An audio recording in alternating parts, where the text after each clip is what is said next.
Bonsoir tout le monde. Alors, j'arrive. Je vous laisse vous poser et je constate que Osmosis n'a pas encore fini le film. Donc du coup, on va prendre notre temps. Vous allez me dire si c'est bon pour le son pour vous. Me voilà. Bonsoir. Alors, qui est là? Qui est là? Je remonte. Alors, bonsoir Tipouding. Bonsoir Esther. Bienvenue pour la première fois sur mes lives. Bienvenue, bienvenue du tout Osmosis, si, bienvenue, écoute, tu es toujours la bienvenue de toute façon. Bonsoir Kazumi, bonsoir Petit Calix, bonsoir Bernard, tu passes en scrud. Je suppose que ça veut dire que tu n'as encore pas vu le film cette fois-ci. Et sinon, voilà. Et bonsoir Tony. Et bonsoir Gave Maskin, et bonsoir Buzdik, oh là là, mais ça faisait 1000 ans. Et bonsoir Mad Monkey, ah mais c'est grand soir, qu'est-ce qui s'est passé? Et merci Drévalion pour le follow. J'ai des trucs sur mon écran, désolé. Voilà, je ne suis pas encore, je suis désolée, mon écran, bref. Je ne suis pas encore dans une forme olympique, et je trouve que la musique est encore un peu forte. Je vais baisser ça parce que sinon je vais finir avec... Voilà. Là c'est déjà un peu mieux je trouve quand même. Vous me dites si c'est bon pour vous. Et bonsoir Fab. Et bonne année à toi aussi. C'est cool que tu passes. C'est pas un screening skull, y a pas de point. Calme-toi Bernard. Ça te manquait et t'as vu le film Bozzik? Trop bien. Ah je suis trop contente. Ah, dit-on, cette année 2019, elle commence bien. Je sens que cette année, ça va être notre année. Tout le monde est là, c'est incroyable, ouais, c'est clair. Bah ouais, mais c'est trop bien. Super Screening Skull Ultimate. Ouais, d'ailleurs, voilà, va falloir remettre ça en place. Alors, sachant qu'il y aura probablement pas de Screening Skull mardi prochain, parce que c'est veille de premier jour des soldes et je commence à 8h, donc non. Étant donné que j'ai toujours la grippe, bah non, du coup. Voilà. Mais en revanche, peut-être qu'on fera autre chose. Enfin bref, on verra. Mais voilà. À part Cartès qui sera à la bourre comme d'hab, bah ouais, mais alors des fois Cartès ne vient carrément pas, donc on sait pas, hein. Mais bah, ça me fait plaisir de vous retrouver, là, dis donc. Hein? Moi qui suis encore un petit peu, dans le lagen, comme on dit chez moi. Et bonsoir Exode Rural. Tu viens voir ce qu'on fait par ici. Écoute, on va débriefer d'un film. Grip plus seul le combo gagnant. Bernard, ouais, tout à fait, absolument. Parce que moi, j'aime le challenge. Donc, les précédentes soldes, j'ai fait en torse pour le premier jour des soldes. C'était génial. Et là, cette fois-ci, je fais grip. Voilà, donc le lagen. Ouais, bah alors du coup, je me doutais bien que c'était une expression qui allait pas passer, Bernard. Et pourtant, toi, t'es plus proche de moi, mais ça veut dire que je suis dans le coltard, quoi, en gros. tout simplement. Je vous apprends des mots. C'est fantastique. C'est comme les questions de crayon gris, crayon à papier, tout ça. Enfin bref, on sait que en Bretagne, on parle pas pareil. Lagen, ouais, alors, me demande pas comment ça s'écrit, hein, Bernard. C'est une tradition orale, tu sais, le breton. Pas uniquement, mais enfin, en tout cas pour moi. Déjà que je supporte pas de faire les soldes en tant que cliente, je pense qu'en tant que vendeuse, je finirais par tuer des gens. Ouais, Osmosis, ça me demande effectivement une grande abnégation, beaucoup d'efforts. Et beaucoup de force. Force que j'ai en très très petite quantité en ce moment, comme vous l'aurez compris. Ce qui, effectivement, atteint aussi mon degré de patience. Voilà, tant pis. Oui, c'est tout à fait, on a le meilleur Discord de l'univers, absolument, voilà. C'est bien, Kazumi, tu t'occupes de faire le responsable... PR, comme d'habitude, je suis désolée, on a ASMR pipi, vous savez, c'est la tradition. Puisque là, j'ai grandement besoin de cette petite tisane. Et puis de toute façon, je gagne du temps parce que je sais qu'Osmosis n'a pas encore fini le film, donc voilà. Prochain live, Dolly vous apprend le breton. Pff, non, parce que moi, je sais pas dire grand-chose. Je sais dire... va au lit, jeune fille, et qu'est-ce que je sais dire d'autre? C'est à peu près tout. Ça pisse dans le micro. Humour de Texon. Quel connard, Bernard. Oscar du meilleur écoulement d'eau dans un mug de thé, ouais. Puis alors, c'est quand même pas n'importe quel mug, puisque c'est le Saint Graal. Voilà. Je peux venir jeter un œil au Discord, même si je risque pas d'être trop actif. Alors, Exode Rural, il y a absolument aucun degré de participation qui est requis pour le Discord. Tu peux tout à fait ne faire que lire et pas participer. Ou enfin, voilà. C'est-à-dire que... Et même si tu ne fais que lire, tu pourras y acquérir plein de films. Tu vas apprendre plein de choses, tu vas avoir envie de jouer à plein de jeux, enfin voilà, tu vas voir, tu vas être bien. Donc il n'y a vraiment aucun souci, fais-toi plaisir. J'invite de toute façon tous les nouveaux sur le Discord, s'il y en a d'autres ce soir, peut-être des gens qui regardent mais qui ne participent pas, à regarder les messages qui sont épinglés au-dessus de chaque chan, parce que en fait, ça vous donnera une bonne idée de la teneur de chaque chan, parce que bon, il y en a pas mal. Il y en a qui sont assez évocateurs au niveau du nom, d'autres, enfin bref. Voilà. Faites comme chez vous, n'oubliez pas que vous êtes chez moi. Mais non, voilà, ça se passe bien. Tu découvriras la puissance de Pingu. Voilà, tout à fait. Absolument. Je sais pas pourquoi, je trouve que la musique est encore forte. C'est moi ou qu'est-ce que... C'est parce que j'ai l'impression de vivre dans un bocal depuis 2 jours. Enfin, depuis plus que ça, en fait. Mais là c'est peut-être un peu bas. Dites-moi, vous entendez quelque chose encore, là, ou pas? Ah, putain. Je suis désolée, hein, c'est un peu long à se mettre en place, mais... c'est un petit peu l'histoire de ma vie en ce moment. Et là, j'imagine que vous entendez plus rien.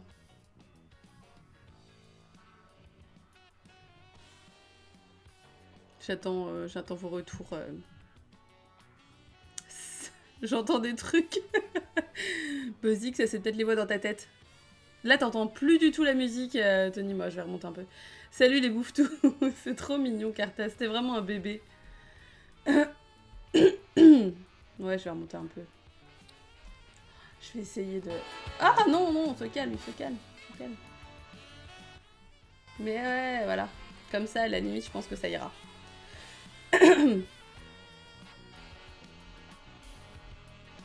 Bon, voilà, on va dire que c'est bien. C'est bien ici le débrief de Jigoku avec Cartas en featuring. Non, bah non. Non, mais c'est vrai que Cartas a voulu faire le faillot. Et du coup, il a regardé un autre Nakagawa, et voilà. Donc... Et grand bien lui fasse, parce que Jigoku égale oui. Égale plaisir sans cesse renouvelé. Mais c'est pas de ça qu'on va parler ce soir. Donc, trêve de galéjade. Fort des clous. Mais c'est jamais fort des clous de regarder un film. Voilà. Donc.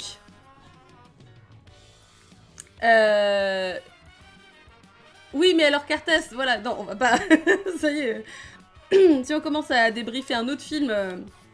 que celui qu'on était censé débriefer aujourd'hui. Ce soir, c'est Not All Samurai. Ouais, bah ouais, mais voilà. C'est une bonne grosse histoire de vengeance. Et bonsoir Elso, je t'avais pas vu, tu as le même collier que moi. Bah écoute, c'est très bien, ça veut dire que tu as bon goût. Voilà. Je crois que je suis l'élément perturbateur. Non, car t'as c'était le bébé. Voilà, c'est tout. Le bébé perturbateur. Donc, ce soir, on parle de Kaiden Kasane Gafushi. Alors, c'est un... J'ai eu une rom-com. Alors, non, il y a quand même effectivement une histoire de vengeance à la base. Mais c'est pas un conte. Putain, vous êtes relou. Ah, je sens que du coup, là, vous avez des choses... vous avez des choses à dire... Comme si vous étiez un petit peu déçus, je ne sais pas. Non, moi j'ai trouvé ça assez cool. À la fin, en fait, je me suis dit un peu genre... Bof. Parce que de la part de Nobuo Nakagawa, je m'attendais en fait peut-être à autre chose, un petit peu à une... Je sais pas. Une profondeur peut-être un petit peu différente. Et puis en fait, j'y ai repensé et ça m'a fait penser à pas mal d'autres choses. Et au final, j'ai trouvé ça... j'ai trouvé ça assez cool. Je trouve que voilà, finalement ça fait appel à pas mal de choses. Et j'avais peur de pas avoir grand chose à en dire en fait, très franchement. Et puis finalement, voilà, en prenant des notes progressivement, parce que alors je prends pas tant que ça de notes sur le moment, quelques mots vite fait, et puis ensuite après ça fait un peu son chemin dans ma tête. Donc voilà, donc avant d'en parler en profondeur, je vais quand même vous demander ce que vous en avez pensé. Je vois que Buzdik dit que ça manquait de Groovy Beach, c'est vrai. On est quand même plutôt sur un côté très tradi, musicalement parlant. Moi, le film m'a donné envie d'être une femme au Japon. Non, bah oui. On peut dire que ça pue plutôt du cul, hein. Voilà, c'est pas foufou, quoi, hein. C'est vrai que c'est pas dingue. Globalement, le statut de la femme, alors au Japon, partout, mais surtout dans les films japonais, c'est pas toujours foufou, quoi. Même dans des films où on pourrait croire que ça peut l'être un petit peu plus, comme les Disney Blood, c'est quand même globalement pas ouf. J'ai bien aimé certains aspects, mais le triangle amoureux était un peu chiant. Pas déçu, autant j'ai aimé la partie technique, le noir et blanc, le visuel, ça m'a fait penser à la 4ème dimension, par contre j'ai un peu de mal avec l'histoire.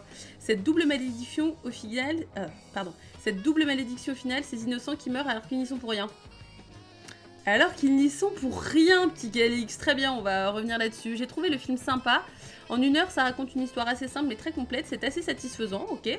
J'ai fini le film juste avant le live et c'était cool.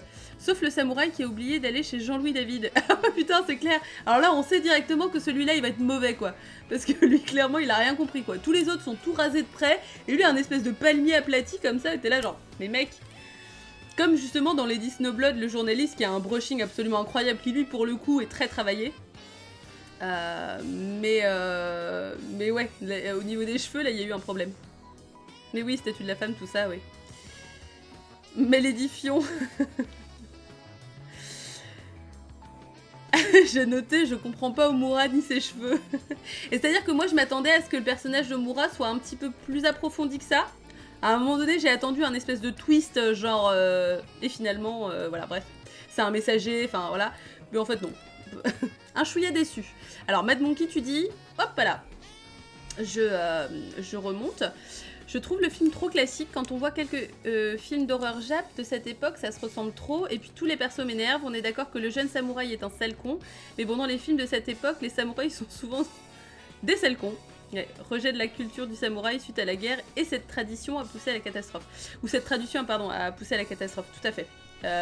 Oui, ça pue globalement. Les samouraïs, c'est jamais très très bon signe en fait. Alors Fab, toi tu dis assez surprenant, c'est une belle répétition du prochain Ghost of Yotsuya, ouais.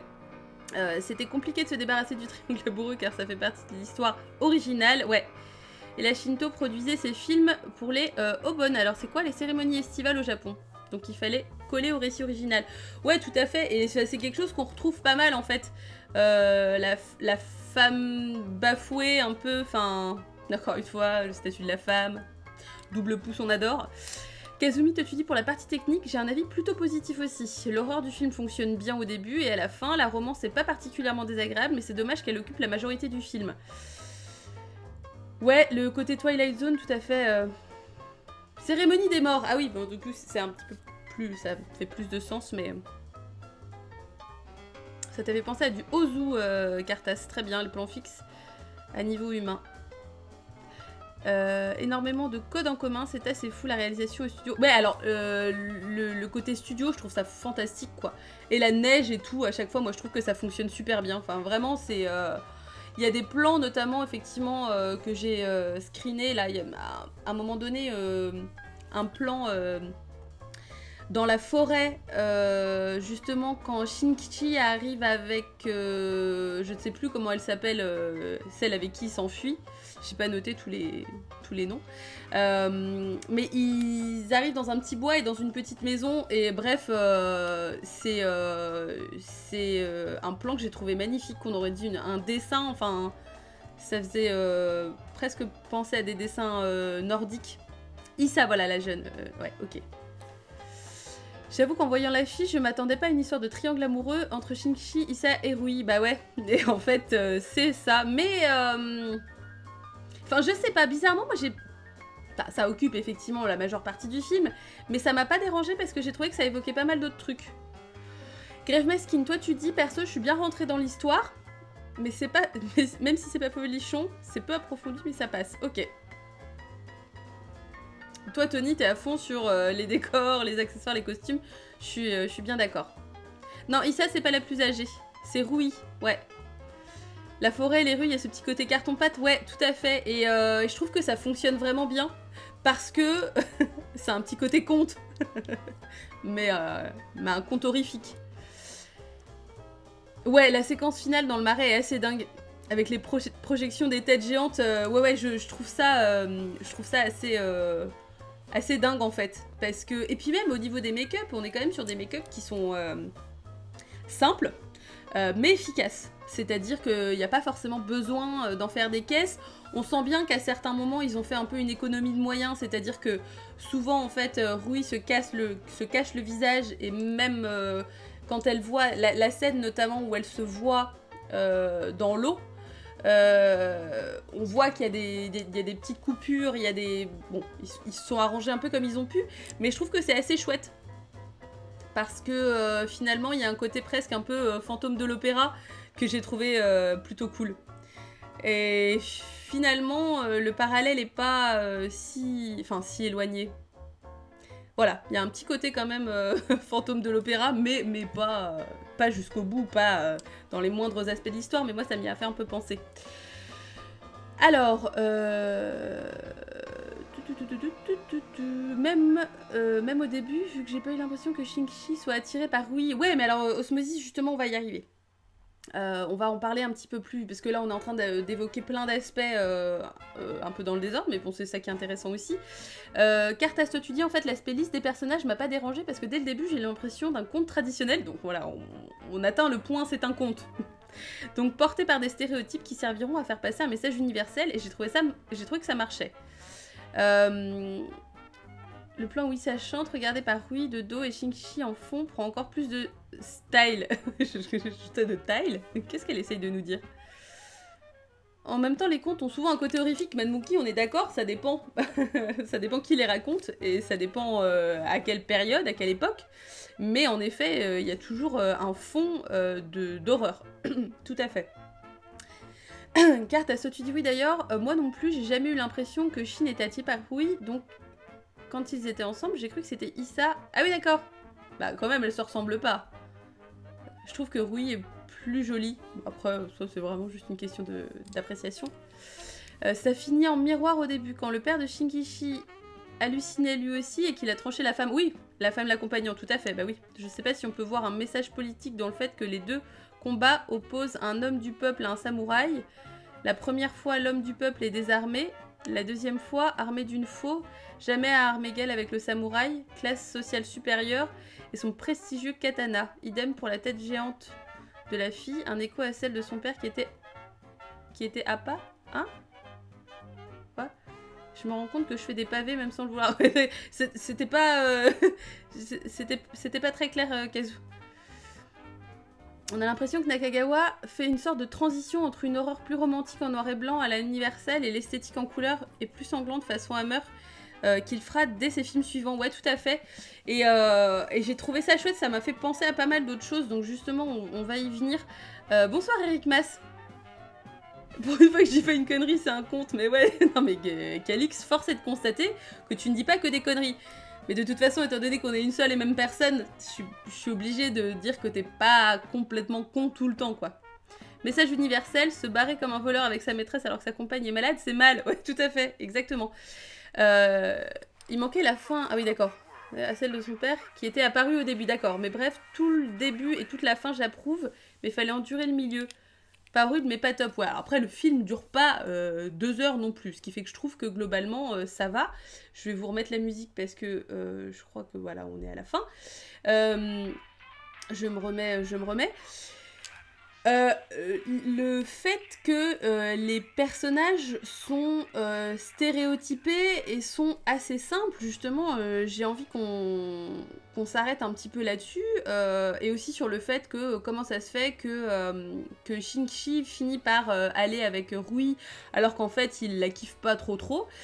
Justement, je trouve que c'est là que ça participe à montrer que c'est un personnage qui est peut-être un petit peu moins lisse que ce qu'on pense, parce qu'en fait on le pense complètement désintéressé au départ, sauf qu'à partir du moment où il comprend que Issa est promise à un autre et que bah, de toute façon il pourra pas vraiment arriver à ses fins, et que bah en gros c'est un peu foutu, et ben en fait il finit par accepter les avances de Rui. Il se dit bah bon allez finalement, dans la mesure où en plus enfin c'est pas trop exprimé, mais il y a quand même peut-être un petit peu une sorte de concurrence entre Issa et Rui, peut-être. Enfin, bon, je sais pas, on peut supposer, parce que de toute façon, tout pousse tout le temps les femmes à être rivales. Mais du coup, au final, bah voilà, il se rabat sur elle, dans un sentiment peut-être aussi un peu d'orgueil ou un truc comme ça. Et du coup, voilà, c'est ce qui prouve que c'est pas juste une question d'innocents qui sont victimes d'une malédiction. Shinkichi, finalement, la crée un peu sa malédiction. Donc, je pense pas que ce soit juste des victimes, bien au contraire. Il aurait finalement pu briser cette malédiction en montrant qu'il était moins égoïste que son père, mais finalement il a prouvé que dans un contexte différent, il l'était tout autant. Donc voilà, c'est pas bien, enfin voilà, bien, mais même bien avant, je trouve que bien avant qu'elle ait sa blessure finalement. C'est pas uniquement ça le déclencheur. Pour moi, la malédiction se révèle vraiment au moment où Shinkichi finalement décide de se comporter comme un connard en disant bon, bah, allez, on va choisir la plus vieille, parce que alors ce que je trouve ouf, c'est justement aussi le fait qu'elle soit considérée comme une vieille femme, alors que bon bah cimère quoi. Alors qu'est-ce que vous dites? Par contre, il va falloir m'expliquer quelque chose, d'où vient la grosse boursouflure de Rui. Ah ouais, bah Cartès, toi t'as rien suivi quoi. Parce que j'ai juste eu l'impression qu'elle s'est pris une merde en plastique sur la tête et ça a bizarrement dérapé. T'imagines les concerts si ça faisait vraiment ça quand tu balançais ton Mediator? Bonjour la malédiction quoi. C'est une sale infection, non mais c'est voilà, c'est la malédiction qui se révèle. Ouais, tout à fait, voilà, c'est la malédiction de son père qui pousse sur son visage. Shinji avait juste envie de tremper son biscuit. Voilà, bah merci Mad Monkey pour cet instant poésie. Très sympa la façon dont elle illustrait la culpabilité dans le film, voir le fantôme partout. Bah oui, tout à fait, et elle a genre 28 ans, c'est clair. Putain, moi je suis prête à être jetée aux ordures, quoi. Au Japon, t'es vieux quand t'as 18 ans. Ouais, enfin moi, voilà, de toute façon, on va pas évoquer non plus là, l'interview de Yann Moix qui est sortie là, où il dit que les femmes de 50 ans, il les voit pas, et que ce qui est formidable, c'est les corps des femmes de 25 ans, et que ça s'arrête là. C'est fantastique. Voilà, on parlera pas de ça, sinon ça va m'énerver. Mais tout ça pour dire que, effectivement, voilà, pour moi, la malédiction, elle se transmet, et justement, c'est ce qui est intéressant, alors que nous, dès le départ, quand on voit Shinji, on se dit, bah, il est cool, en fait, finalement. Il a pas été élevé par son père, donc du coup, il s'est pas transformé en méga connard. Il a l'air de servir, entre guillemets, Issa de façon complètement désintéressée.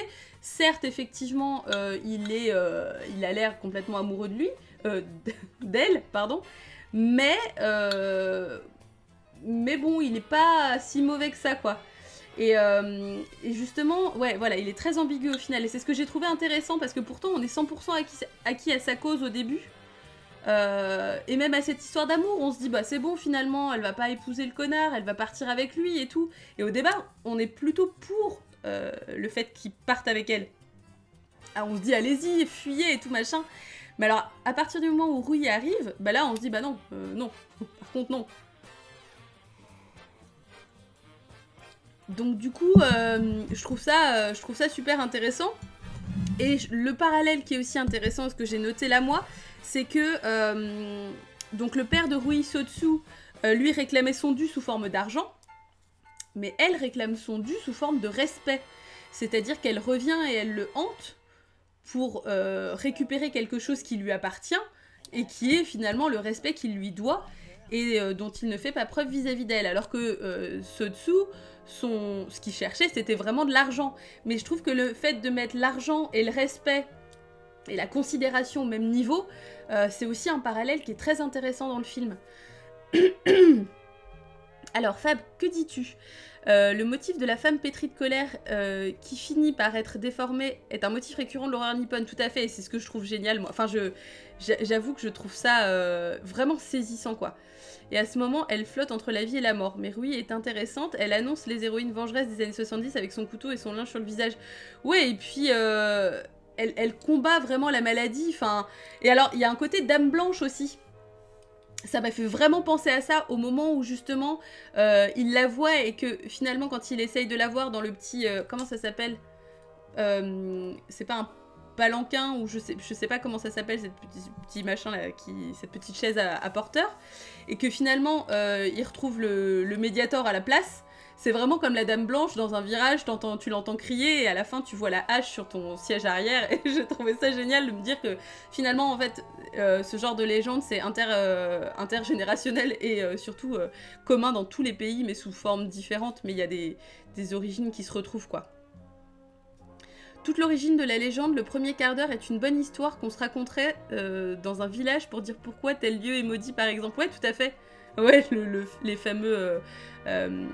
le lac de Kasane, le swamp. Marécage, voilà. Pour appuyer le côté conte ou légende urbaine de l'époque. Voilà, il y a quelques temps, j'ai regardé un drame basé sur la vie de l'épouse de Shigeru Mizuki, grand artiste spécialisé dans les yokai, ouais, on aime beaucoup Mizuki. Et à son mariage, elle avait 30 ans, mais était traitée comme une vieille fille par ses amis. Et en plus, elle était grande et les hommes voulaient des femmes petites. Pour ça qu'en partie, qu'elle a accepté le mariage avec Shigeru. Putain, mais c'est compliqué, hein. C'est... Ouais. Bah, de toute façon, être une femme, c'est de la merde. Si vous aviez besoin d'autres preuves, bah écoutez, on peut vous en donner plein. Mais on va pas faire ça ce soir. En vrai, j'ai dû louper des trucs parce que j'ai pas compris le rapprochement de Shin vers Rui. J'aurais dû lâcher le portable. Bah oui, mais Cartas. Putain. Écoute, bah, je viens... En plus, j'ai expliqué un petit peu plus tôt. C'est parce qu'en fait, elle le séduit, enfin, elle lui déclare sa flamme. Et en fait, lui, il se dit, bon bah, de toute façon, comme j'aurai pas celle que j'aime, et ben, je vais me rabattre sur elle. Mais Cartas, 1 heure le film, merde. Écoute, lâche ton portable, j'ai vraiment l'impression de parler à mon gosse, quoi. C'était aussi une histoire de respect d'exiger le paiement de ses dettes au final. Oui, tout à fait, Osmosis. Oui, non mais absolument. Mais ce que je veux dire, c'est que justement, il y a un parallèle entre le respect et l'argent, mais c'est pas demandé... Enfin, c'est pas la même chose. Enfin, il y a un côté physique, argent physique d'un côté, et puis bah, finalement, respect en soi de l'autre, quoi. Elle combat une maladie, une malédiction et une injustice envers sa personne. C'est un palanquin, voilà, merci Fab. J'étais pas trop sûre. Devant Jigoku, j'ai lâché le portable. Putain, Carta, je vais te taper, quoi. Je vais te taper. Je vais te bannir. mais voilà, j'ai trouvé ça intéressant. Alors, il y a un autre truc auquel ça m'a fait penser. Ça m'a fait penser à la Goccia d'Aqua de I Tre Volti della Paura de Mario Bava. Donc, la goutte d'eau dans les 3 visages de la peur. C'est-à-dire par ce côté fantôme de la culpabilité. Je trouve ça hyper intéressant parce que justement c'est de penser que des choses arrivent parce que t'es persuadé qu'elles vont arriver parce que t'as quelque chose à te reprocher, justement pour ce côté justement quand le samouraï tue sa femme parce qu'il croit voir Sotsu, et quand Shinji tue Issa parce qu'il croit voir Rui. Bah c'est voilà, c'est ce côté voilà, justement la culpabilité. Si tu n'apprends pas et que tu ne t'excuses pas, quoi qu'il arrive, de toute façon le destin se chargera de te faire comprendre que t'as merdé, mais dans ton fort intérieur tu le sais déjà un peu. Il va falloir que je travaille ma culture ciné pour comprendre tout ce dont vous parlez. Bah écoute, Exode Rural, justement, en participant au débrief, ça peut être l'occasion. On fait aussi des screening skull où tu peux avoir plein d'autres idées de films à regarder ou de choses comme ça, mais oui, voilà, sinon on peut t'expliquer tout à fait, Cartas. S'il y a des choses qui te paraissent un peu brumeuses et des trucs que tu captes pas trop, n'hésite surtout pas à demander, parce qu'on n'est pas là pour que ce soit un truc inaccessible, au contraire, hein. L'idée des briefs, c'est pas uniquement de parler de trucs super sombres entre connaisseurs, c'est aussi justement simplement, bon là, Exode Rural, c'est peut-être pas évident parce que t'as peut-être pas vu le film, donc du coup, voilà. Mais c'est juste que tout le monde apporte son avis, et moi je trouve ça hyper intéressant aussi d'avoir des avis de gens qui ne connaissent pas du tout le genre, qui ne connaissent pas du tout ce style de film-là, parce que parfois ça peut nous permettre aussi de voir des choses vraiment complètement différentes, hein. C'est c'est intéressant.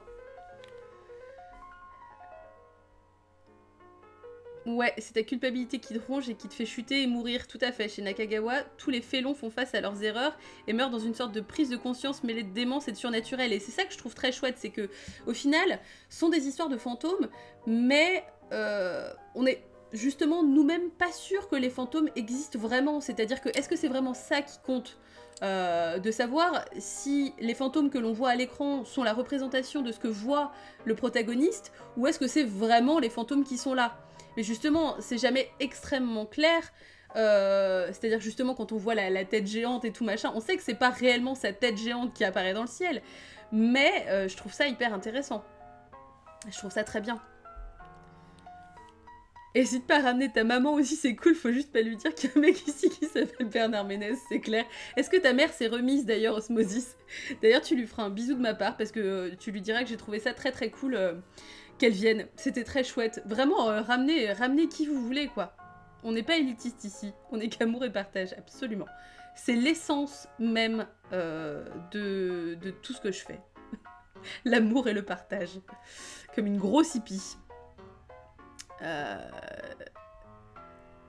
Tu as vu un côté shakespearien, Tony ? Oui, alors c'est pas faux, effectivement, dans le côté où de toute façon tout le monde meurt à la fin. C'est pas faux, effectivement. Tu trouves aussi ce motif de personnage extrême rongé par ses actions dans la série Coffin Joe ? Alors moi j'ai pas vu ça, Fab, je vais noter ça de côté parce qu'effectivement je n'ai pas vu. C'est le premier film de Nakagawa que tu vois ? Eh ben écoute Bozzik, je suis ravie. Si t'as trouvé ça cool, regarde Jigoku, regarde Histoire de fantômes japonais aussi, que j'ai beaucoup aimé. Après moi j'ai pas vu énormément de Nakagawa, là du coup c'était mon 3e. Mais en tout cas, ouais. Si ça t'intéresse, fonce, parce que je pense que tous ceux que tu vas voir désormais vont être encore au-dessus de celui-là, je trouve. Parce que quand même si c'était effectivement cool, c'est quand même pas le meilleur Nakagawa. Ouais, une sorte de drame où tout est foutu pour tout le monde dès le départ, c'est clair, donc il n'y a aucun espoir en fait. Et ouais, mais il suffisait de pas grand chose.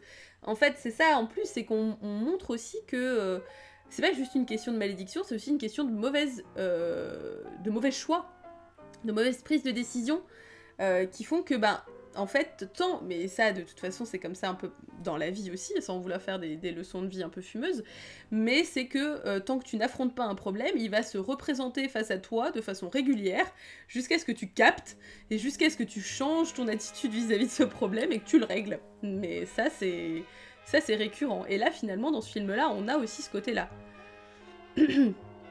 Oui, dans le film, ça pourrait n'être que des hallucinations liées à la culpabilité, tout à fait, ouais.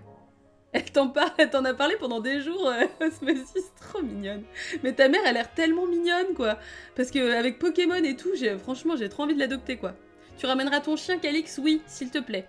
S'il te plaît. Oh là là, vous êtes... vous allez vite, vous avez dit plein de choses. J'arrive. Elle était tout le temps d'accord avec toi, en plus. Des fois, elle critiquait ce que les gens disaient dans le chat, mais elle était toujours d'accord avec toi. J'aime trop ta mère. Trop mignonne. Ok, Fab, je me note ça. Je me note ça de côté. Alors, attends, je vais même me noter ça la direct sur mon bloc-notes parce que... Comme ça, je vais pas oublier parce qu'après, sinon, c'est dans le chat et c'est toujours chiant à retrouver. Hop, voilà. Tout le monde meurt à la fin, les fantômes qui emmerdent les vivants, les vengeances, très shakespearien tout ça, effectivement. Bonsoir, Neftis. Ah bah, t'es un petit peu à la bourre, dis donc. Ah mais cela dit, il est que 21h36, on a dit déjà plein de choses en quelques minutes. Monte un Kickstarter pour financer le mariage. Oula, qu'est-ce que c'est que cette petite chose? Quand Kurosawa fait le château de l'araignée, il adapte Macbeth en le tirant vers le récit de fantôme japonais. Ouais, mais j'ai pas encore vu le château de l'araignée d'ailleurs, et il faut que je le voie. C'est tout à fait prévu également. Shakespeare a l'air assez populaire au Japon, j'ai l'impression. De toute façon, Shakespeare, c'est fantastique. Shakespeare, c'est fantastique, vraiment. Et c'est triste parce que parfois, ça a une image un peu redondante, ou alors les gens s'arrêtent beaucoup au film. Mais lire Shakespeare, alors bon, c'est pas toujours ultra évident, mais il y a des choses qui sont vraiment magnifiques. Vraiment... En fait, c'est un peu... Genre, Shakespeare, c'est un peu tellement évident qu'il y a plein de gens qui prennent pas vraiment le temps de découvrir parce que tout le monde se dit qu'on connaît déjà plus ou moins Shakespeare, alors que, voilà. C'est comme les scènes de mort-meurtre, j'ai noté qu'elles étaient hyper longues. Pendant de longues minutes, les personnages agresseurs pourraient se repentir, arrêter et calmer les choses, mais le font jamais. Ouais, bah le premier meurtre notamment, celui de Sotsu, t'es là genre... Ça ne s'arrêtera jamais. Et le mec le poursuit et tout, dans le jardin, machin. Mais t'es là, mais calme-toi, quoi. Et en fait, non, jamais. En fait, le film, c'est ça tout le long. Les personnages pourraient briser la malédiction, mais se comportent comme des trouducs. Ça. Plein de gens qui sont comme ça, tu sais. T'as l'impression qu'il y a des portes de sortie à tout moment sur les côtés. Des issues de secours en face, sur les côtés et à l'arrière. Et eux, ils continuent tout droit. Maintenant, pendant les débriefs, je vais me dire, est-ce la mère d'Osmosis me critique? Ouais, c'est ça.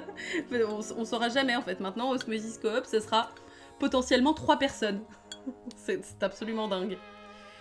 Léger, mais en même temps, j'ai pas fait mes devoirs cette semaine. Ah oui, d'accord, ok. T'as pas vu le film Neftist. Oh, très bien, pas de soucis. J'aime bien le rôle des nourrices aussi, qu'on retrouve souvent dans les tragédies et chez Shakespeare. Ouais, tout à fait. Et j'ai trouvé que leur personnage était pas forcément... Enfin, un peu poussé, mais pas tant que ça. Et c'est Kanzo, je crois, celui qui s'occupe de Shinji quand il est petit. J'ai trouvé ça tellement triste. Enfin, quand il le dépose en disant « Bah oui, je suis trop vieux, je peux pas m'occuper de toi », ah, ça m'a fendu le cœur. Il était tellement touchant. J'ai trouvé que c'était un des persos les plus touchants de tout le récit, finalement. Ouais, on a encore la musique Louis XVI, je suis désolée. Mais c'est... T'en entends... Ouais, c'est ça, Cartas, on est d'accord, hein, t'en entends tant parler que tu prends pas le temps de découvrir parce que t'as déjà l'impression de connaître. Et c'est un peu le problème, en fait, avec Internet. Alors, c'est un problème et c'est aussi une solution, parce que ça donne accès à beaucoup de choses, mais du coup, on survole beaucoup sans forcément vraiment approfondir. Alors que, voilà, notamment, je pense à la tirade être ou ne pas être, on s'arrête à ça, et alors qu'en fait, elle est très longue et elle est très belle. Alors, sinon, on notera que la gouvernante mère adoptive de Rui lui dit que la différence d'âge entre hommes et femmes n'a pas d'importance pour elle, vu que c'est un des rares persos décents et sympas du film. Le fait qu'elle dise un truc comme ça, c'est super moderne pour l'époque du film. Oui, c'est vrai. Bah ouais, mais alors on sent qu'elle est un peu à part aussi quand même, hein. Je comprends mieux la malédiction, et ce qui m'a réellement surpris, c'est la mort de Issa et du samouraï. Personnage que je considérais comme innocent. Chose relative pour le samouraï. Ah, le samouraï, c'est Shinji? C'est pas un samouraï, hein. C'est le fils d'un samouraï, mais c'est pas un samouraï. Ah, tu veux dire... L'autre.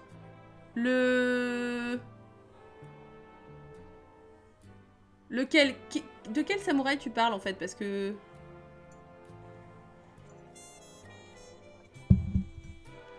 Parce que là, c'est pas clair. La scène de l'abandon, ouais. 20 ans plus tard, Kanzo, il est encore vivant. Ouais, c'est ça, il avait juste pas envie de s'enquiquiner avec un enfant. Oui, mais alors, attends, Bosdik, entre survivre, enfin, vivre et élever un enfant, ouais, non, tu perds quand même de l'espérance de vie, hein. Mais par contre, il a pas vieilli, quoi. 20 ans, et le mec est toujours là, genre, alors, salut, ça vous? Ça roule, vous? Ça vous. Le samouraï, il y a un peu un tarba. Bah oui. Ah, Palmito. Ok. Ah oui, mais alors Palmito, il est pas complètement innocent quand même. Non, il a quand même bien essayé de... Si, il dépose des petites lettres et tout. Il est... il est super manipulateur en fait. Et c'est pour ça que moi je m'attendais à ce que ce soit qu'il y ait un revirement et que ce soit un personnage un peu genre pas le mytho, ça manque de respect. Non mais oui, non, mais clairement.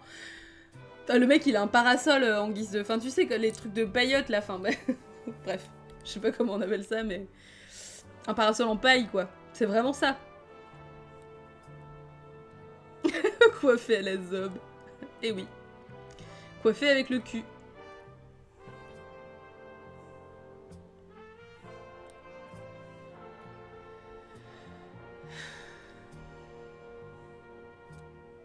Je me souviens quand j'étais au lycée, je parlais de beaucoup d'œuvres sans vraiment les connaître. C'est en première année de fac que je me suis mis à les relire. Thérèse Raquin, 1984, les meilleurs... Ouais. Bah, c'est... Après, c'est bien. C'est bien de le reconnaître, c'est bien de le savoir, et c'est surtout bien de s'arrêter là-dessus et de revenir sur ces œuvres-là pour justement s'y intéresser un peu plus, parce que ça permet de comprendre tout un tas de choses. Parce que quand tu dis oui, je sens l'influence de tel ou tel truc, en fait, tu sais pas vraiment de quoi tu parles tant que t'as pas lu le bouquin, quoi. Après, c'est pas...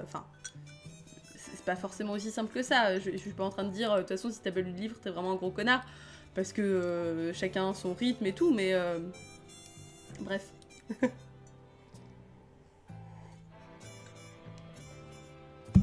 Mais tout ça pour dire simplement que c'est intéressant de s'intéresser à certaines œuvres qui paraissent très connues et qui en fait le sont pas tant que ça.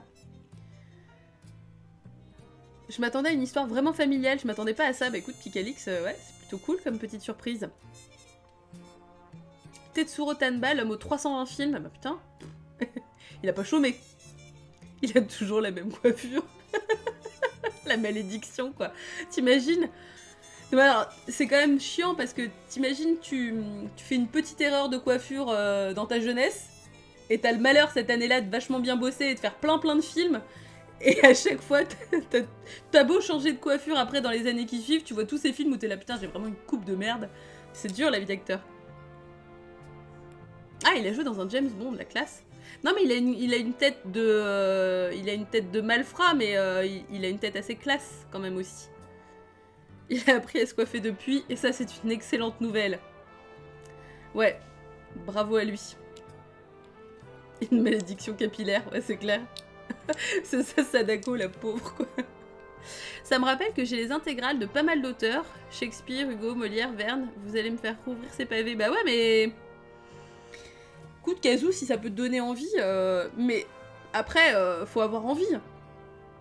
Faut surtout pas se forcer, et en fait c'est un petit peu ça le problème, c'est que c'est souvent des auteurs qui sont évoqués au collège, au lycée, voilà, où on voit ça vraiment comme une contrainte, et finalement où l'accès à la culture est un peu vu comme une punition parce que tu vas le faire, parce que tu dois faire un devoir sur tel ou tel truc.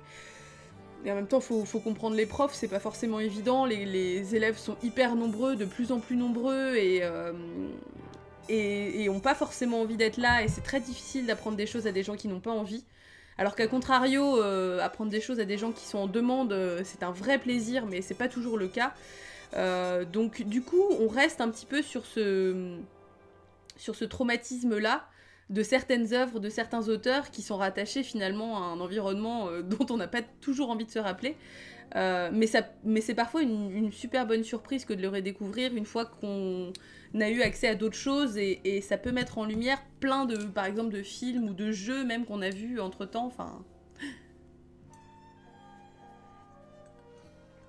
Ah non mais Kazumi, je dis pas que tu critiquais le système éducatif, hein, c'est juste que j'évoque le truc en disant que oui, voilà, c'est pas forcément évident, et on peut critiquer le système éducatif, il y a absolument aucun problème à faire ça, et c'est toujours important de le remettre en question, mais il faut le faire aussi au prorata des moyens qui lui sont alloués, je dirais.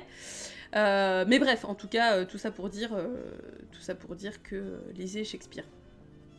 Lire du théâtre, c'est souvent pénible, Tony, oui, effectivement, c'est pas faux. Moi, je sais que j'ai fait pas mal de théâtre étant plus jeune, donc du coup, c'est peut-être un réflexe que j'ai pris, ou en tout cas, c'est quelque chose qui me dérange pas trop parce que j'ai eu l'habitude de le faire. Mais en effet, c'est peut-être moins fluide. Tout à fait, ouais. Mais bon, encore une fois, je trouve que c'est un peu comme les sous-titres, on s'y fait, en fait, au bout d'un moment. C'est vrai que c'est peut-être pas naturel au début, mais ça passe. Euh... Qu'est-ce que vous disiez d'autre? Mizuki, dans une histoire de Kitano, avait créé un kaiju créé à partir de cheveux. Je pense que Tanba a servi d'inspiration. D'ailleurs, c'est quoi ce film? Il y a un film avec des cheveux qui poussent de partout. Là, c'est un film assez récent, je crois, qui est peut-être de 2016, 2015-2016, un film japonais, je crois, qui s'appelle... Ah, je sais plus. Fab, tu vas peut-être pouvoir m'aider parce que je pense que toi, tu vois duquel il s'agit. Ou peut-être Osmosis aussi. Ext, voilà, c'est ça. Ouais. Et ben, faut que je le voie. J'arrive pas à le trouver, mais j'aimerais bien le faire en débrief, d'ailleurs, celui-ci. Donc, voilà. Je le mettrai dans la liste des films à débriefer sur Letterboxd. Si c'est ce nom, faudra que je voie. Tout à fait. On se calme et on boit chaud à Saint-Tropez. La lycanthropie clinique est une maladie. Non mais ouais, je viens d'y repenser parce que j'en avais parlé il y a quelques temps. Et mais voilà, on fera ça. Ouais. Bon alors, avant qu'on s'éloigne trop du film, je regarde juste ce que j'ai... Ah oui. Alors, il y avait aussi un truc que je voulais évoquer. Ce que j'ai trouvé très très intéressant, en fait, c'est le côté assez traditionnel du film. Même au niveau de la musique, par exemple, j'ai trouvé ça très chouette. Les dents noires aussi. Alors, comment ça s'appelle ce... Voilà, le Oaguro, que je trouve... Enfin, moi, ça me fascine toujours. Je trouve ça trop cool. Comme ça peut être tellement à l'opposé... de nous avec nos dents blanches, alors c'est pas la même époque, mais je trouve ça hyper bien. Je pense qu'il faudrait lire un peu sur les tragédies japonaises aussi pour mieux le comprendre. Ouais, oui, tout à fait, Osmosis. Non mais de toute façon, il y a toujours des choses à apprendre, il y a plein de choses effectivement. À partir du moment où en plus on regarde un film qui est pas de notre pays, je pense qu'il y a plein finalement de subtilités et de choses des référentiels culturels qu'on n'a pas. Même en aimant beaucoup ce genre de cinéma et en ayant vu pas mal, il y a plein de choses qui ne nous parlent pas de la même façon. Ouais, les femmes se teignaient les dents en noir. Alors il faut savoir que c'était une laque qu'elles étaient obligées de s'appliquer de façon très régulière, qui était faite à partir de sumac. Donc c'est un truc qui est plutôt assez toxique. Ce qu'elle faisait en plus, étant donné qu'elle voulait que ça reste le plus longtemps possible, c'est qu'elle se frottait des grenades en fait sur les dents de façon à sensibiliser l'émail, de façon à ce que la laque tienne plus longtemps. Ce qui veut dire qu'elles avaient les dents complètement défoncées quoi. Et c'était et on voit mes lunettes sont pas du tout voilà on voit que c'était quand même une tradition qui était assez rébarbative en fait, enfin assez dur parce que bah voilà, c'était très contraignant, c'était pas agréable du tout et puis voilà. Alors c'était souvent quelque chose qui était utilisé notamment pour les jeunes mariés pour signaler qu'elles n'étaient plus des cœurs à prendre. Voilà. Voilà. Ça varie selon les époques, voilà. Oui, voilà, bah Fab, tu vois. L'explication simultanée.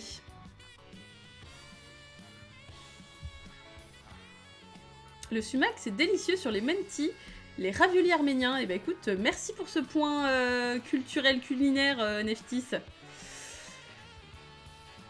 Ouais, ça a une symbolique type pudding. Bah du coup, voilà, on a répondu après.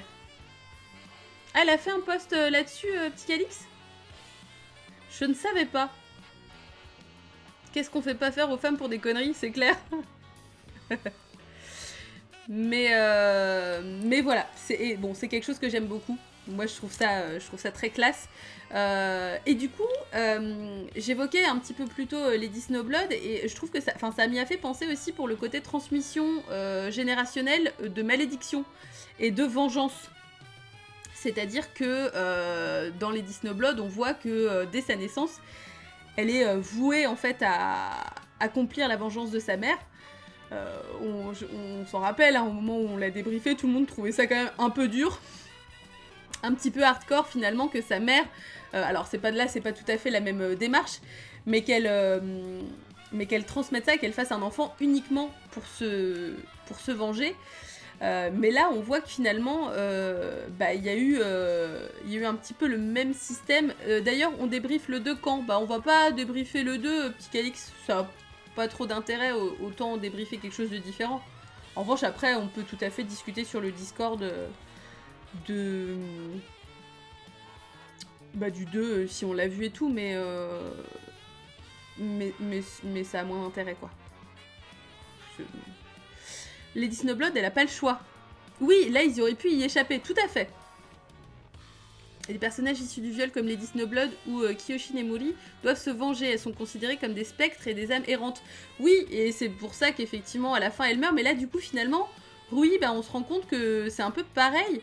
D'autant qu'en fait, comme elle est considérée comme vieille, t'as l'impression, on sait pas, après, on n'a pas l'évolution, mais comme elle est pas mariée, comme elle vit seule et tout, on se dit que finalement...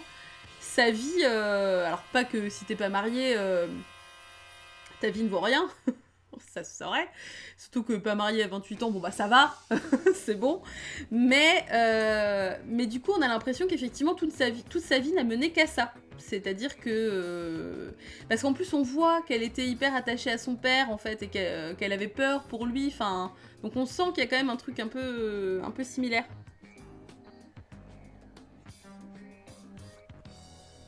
Mais voilà. Mais j'ai trouvé ça, en tout cas, le côté très tradi était très très chouette. Et ouais, encore une fois, la musique, quoi, j'ai trouvé ça trop cool. C'était chouette d'avoir vraiment pris le temps de mettre des morceaux comme ça et pas juste vite fait des morceaux de chant et tout. C'était très chouette. On a un peu l'impression qu'être un connard, c'est héréditaire. Écoute, Mad Monkey, je suis pas vraiment d'accord parce que c'est pas un connard de la même façon.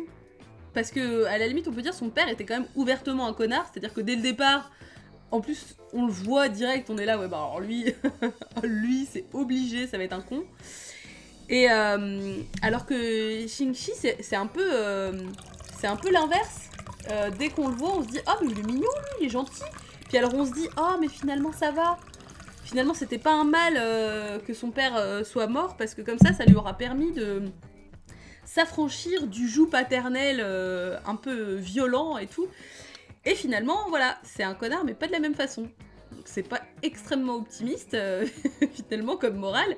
Mais non, c'est pas du coup complètement héréditaire, parce qu'il a pas été élevé par son père, quoi, donc... Dans les deux cas, il y a un gros souci d'égoïsme. Ah oui, mais ça, Mad Monkey, t'as forcément besoin d'hérédité pour ça. L'omniprésence du chant et du shamisen me font penser qu'il y a probablement des références au no, mais je saurais pas les lire. Ouais, tout à fait, Osmosis. Ouais, absolument.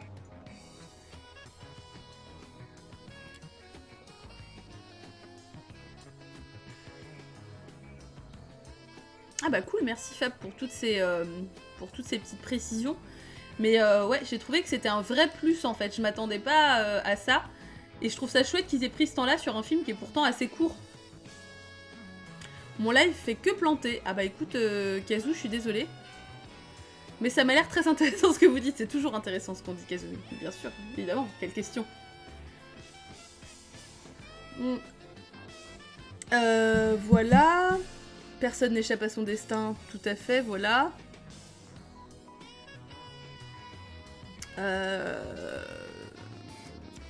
Ouais.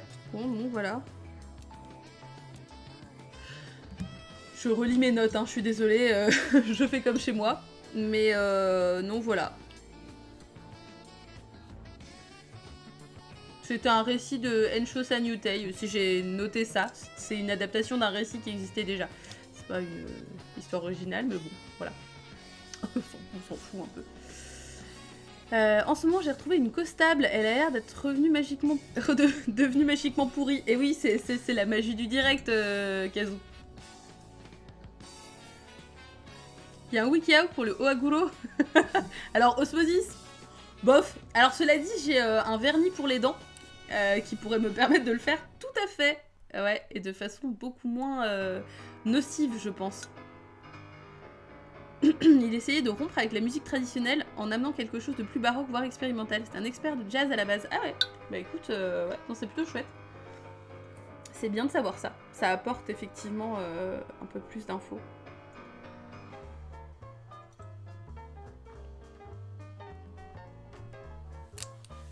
Émail diamant au charbon. Bah juste le charbon direct aussi. Parce que cela dit, le charbon est excellent pour blanchir les dents. C'est un paradoxe fantastique, n'est-ce pas? Vous voyez comme quoi on apprend des tas de choses. Hein.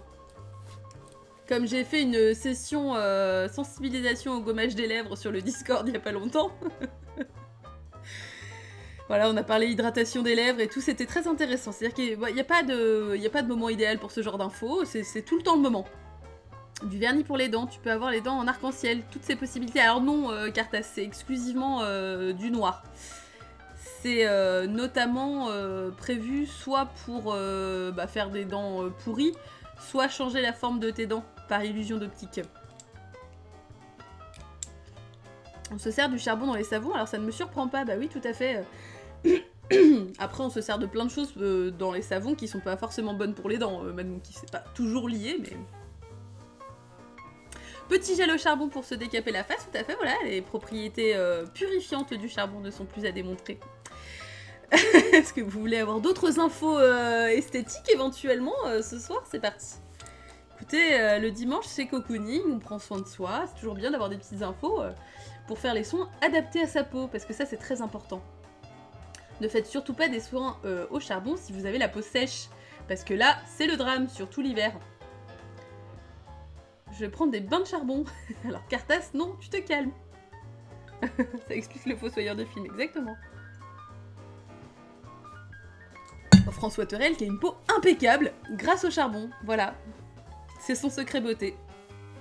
Les plus grands ont toujours leur petit secret beauté. Évitez de manger du savon pour avoir de belles dents, voilà, exactement.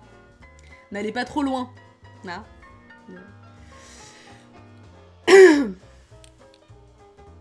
J'allais récolter du charbon, mais ton avertissement sur la peau sèche me fait douter.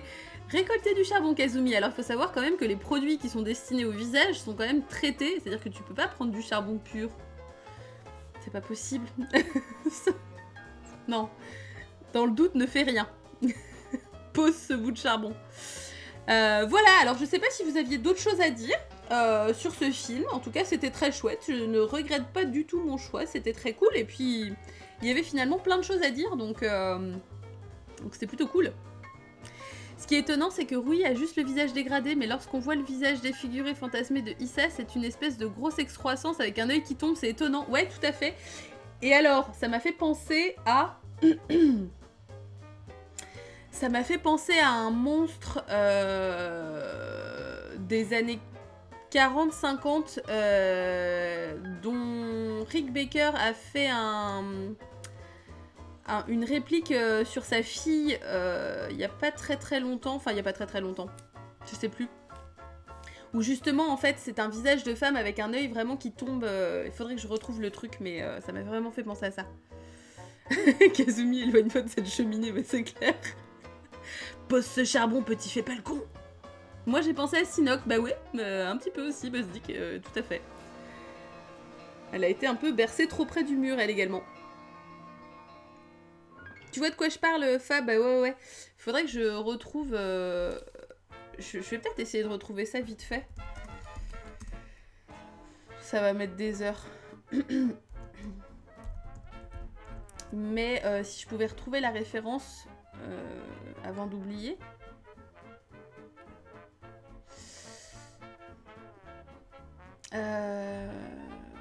Bon, bien évidemment, quand on tape Rick Baker Makeup, il y a mille choses qui apparaissent. Et il avait fait un tutoriel en plus, je crois, sur sa chaîne. Rick Baker, homme fantastique. Vraiment, on n'insistera jamais assez là-dessus. Il avait montré que c'était fait à partir de bouts de laine et tout. Et c'était incroyable pour ça. C'était vraiment fascinant. Ah, voilà! Je l'ai. Je l'ai. Je suis désolée, je vous lis plus. On sent très fort sa souffrance. Ouais, tout à fait, Tony, je suis d'accord. Je suis vraiment bien d'accord. Miss Choc. Voilà. Je vais vous trouver le truc. C'est complètement ça. Je suis désolée, hein, je vous laisse écouter la musique en même temps. Voilà, et Miss Shock d'ailleurs, donc qui a été créé par Bob Burns en 59, donc finalement avant.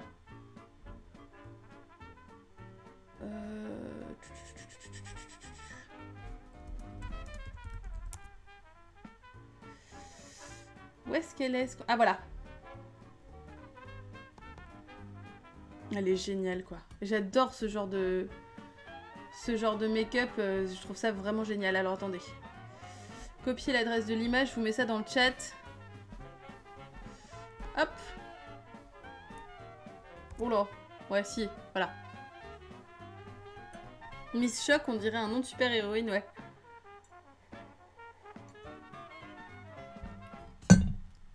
Hop, et toute la fin du film, à partir du moment où elle se mange le Mediator, ce n'est que la souffrance pour elle. Mais c'est clair, la façon dont elle se traîne et tout, c'est tellement dur en fait pour elle. Il y a même des moments où c'est tellement trop que ça devenait burlesque. Oui, oui, j'avoue m'être marrée quand elle se cogne en regardant son reflet dans l'eau. Oui, il y a ce côté un peu too much et en même temps, on a tellement d'empathie pour elle, quoi. La pauvre, elle en chie. Et en fait, c'est vrai que c'est un peu gratos. Et comme on disait, c'est la seule innocente véritablement dans le film.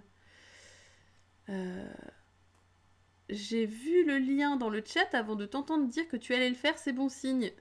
Ah, c'est... Bah non, c'est pas terrible. J'ai envie de voir ce film maintenant. Non mais ouais, ce make-up est vraiment génial.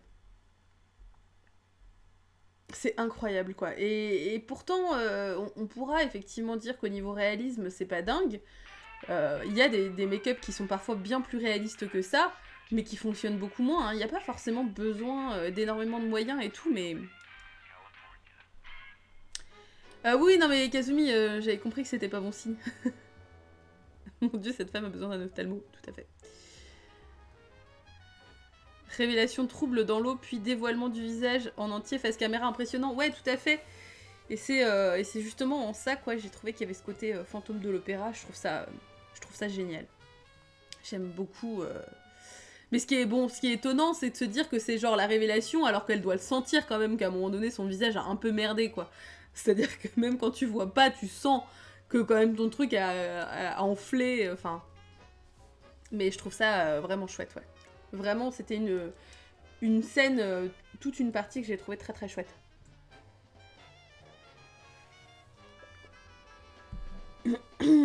Voilà, donc du coup... Avez-vous d'autres choses à dire? Est-ce que c'est tout? Est-ce que c'est bon? Moi, je crois que oui. Je crois que oui. Oui. Elle le sent, Nakagawa retarde le moment car tu sais que tu vas avoir une réaction en tant que spectateur. Ouais, c'est très ingénieux. Puis c'est l'attente aussi. C'est-à-dire que on se dit aussi, si ça se trouve, on verra jamais. Un peu, par exemple, justement, comme la fameuse adaptation du Fantôme de l'Opéra, dont je parle tout le temps, de 90, où on ne voit jamais son visage au final. Ce qui est aussi très ingénieux. Parce que je trouve que c'est un parti pris qui est très intéressant et qui est finalement jamais pris dans n'importe quelle adaptation du Fantôme de l'Opéra. Et là, en fait, ça fonctionne très bien. Après, des fois, t'as du mal à représenter ton visage. Moi, après mon accident, l'œdème à mon front, je le sentais, mais j'avais du mal à croire que j'avais vraiment cette bosse sur la gueule avant de voir mon reflet. Bah ouais, Cartas, c'est vrai que c'est pas forcément évident. C'est l'adaptation avec Charles Dance, tout à fait, Fab. Ouais. Ouais, tout à fait. C'est Terry Polo, qui joue très très bien. C'est vraiment, ouais, pour moi, clairement la meilleure adaptation du Fantôme de l'Opéra. Dans mon cœur à tout jamais. Et tout à fait, c'est Devil Story qu'on va débriefer dimanche prochain. Voilà, j'ai vu avec MVCDLM et il est dispo. Et donc, du coup, on va se faire ça. Devil Story, je sens que ça va être du lourd. Donc, tout à fait, c'est parti, go. Ouais, je sais, bordel. Ouais, non mais me dites rien, moi je ne sais pas de quoi il retourne, mais MVCDLM me l'a survendu. C'est lui qui m'a filé le lien pour le choper. Et accessoirement, c'est lui qui sera également donc en débrief avec moi dimanche prochain.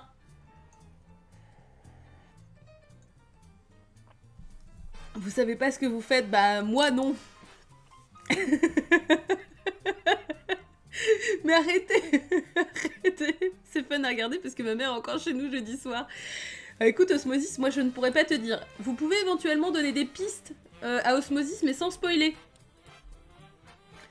Parce que voilà.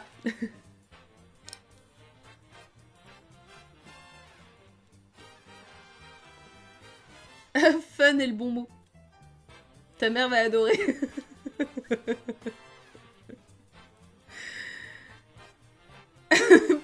Pourquoi tellement trop loin? Mais putain, mais moi je sais pas. Moi on m'a dit ah là là, faut que tu le vois. Ou alors on m'a aussi on m'a surtout dit aussi j'aimerais tellement savoir ton avis et voir tes réactions et donc du coup ben voilà. Et je me suis dit plutôt que d'être seule dans cette galère,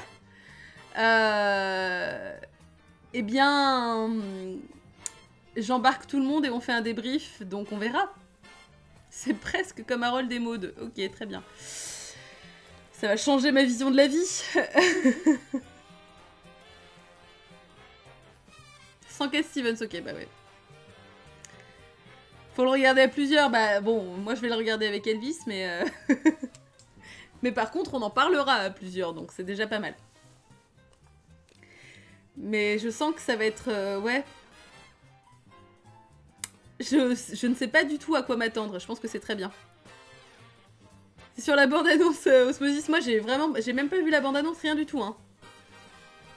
Dans la vie, tu as un avant et un après Devil Story. Ok, mais en plus, le truc, c'est que ça faisait un moment que je voulais le voir. Et je l'avais pas trouvé, enfin bref, voilà. Donc, bah voilà, très contente. Donc c'est bon pour Osmosis avec sa mère, voilà. Dimanche prochain, à la même heure pour le débrief, tout à fait, Exode Rural, absolument. C'est tous les dimanches à 21h.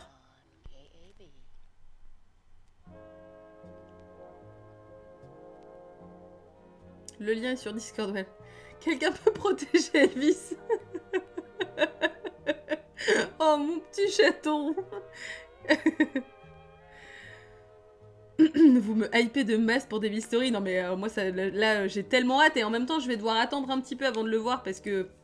Maintenant, je prête à regarder les films du débrief le vendredi ou le samedi pour être sûr que ce soit frais dans ma tête. Bon, maintenant, j'ai l'impression que ça va me marquer suffisamment pour que ça ne soit pas un problème.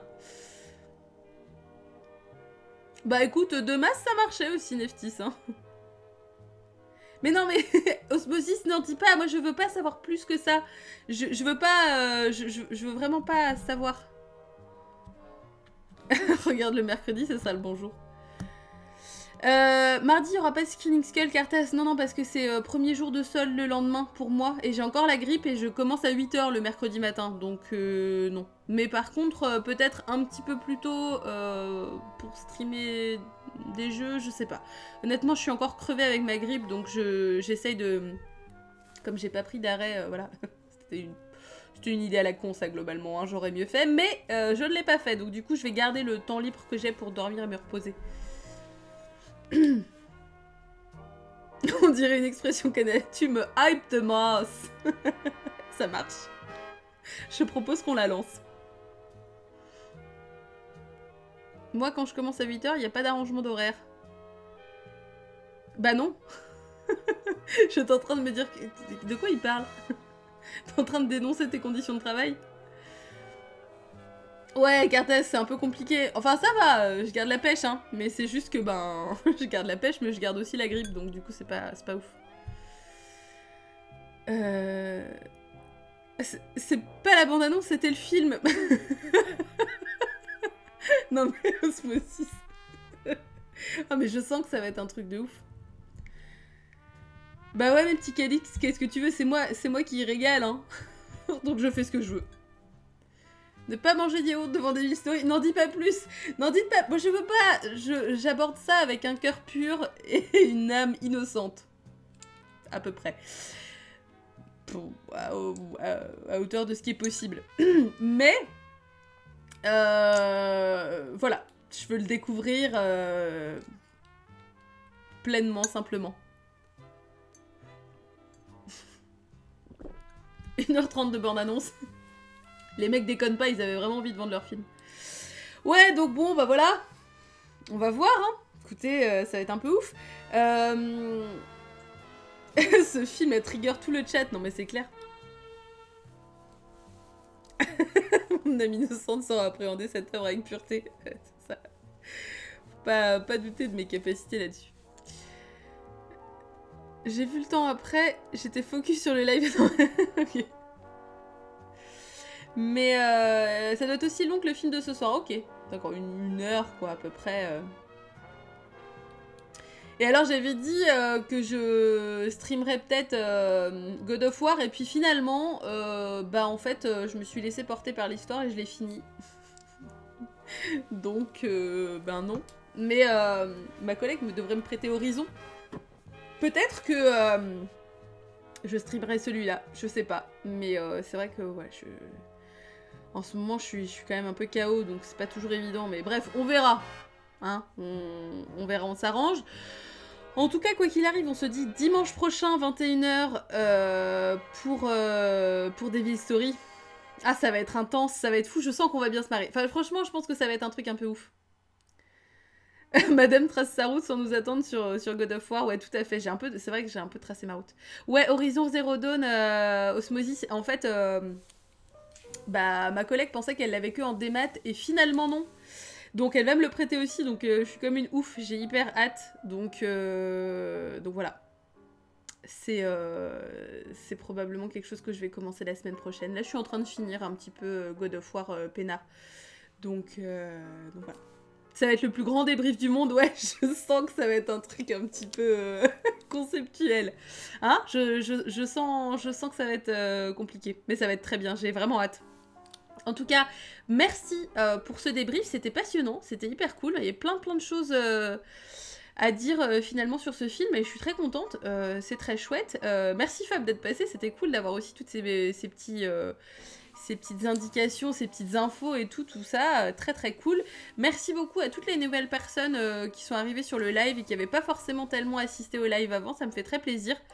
C'est très cool, je vous invite vraiment à venir sur le Discord parce que on passe de chic moments. Et puis bah, je vous souhaite une très bonne soirée et une bonne nuit. Bisous, à bientôt.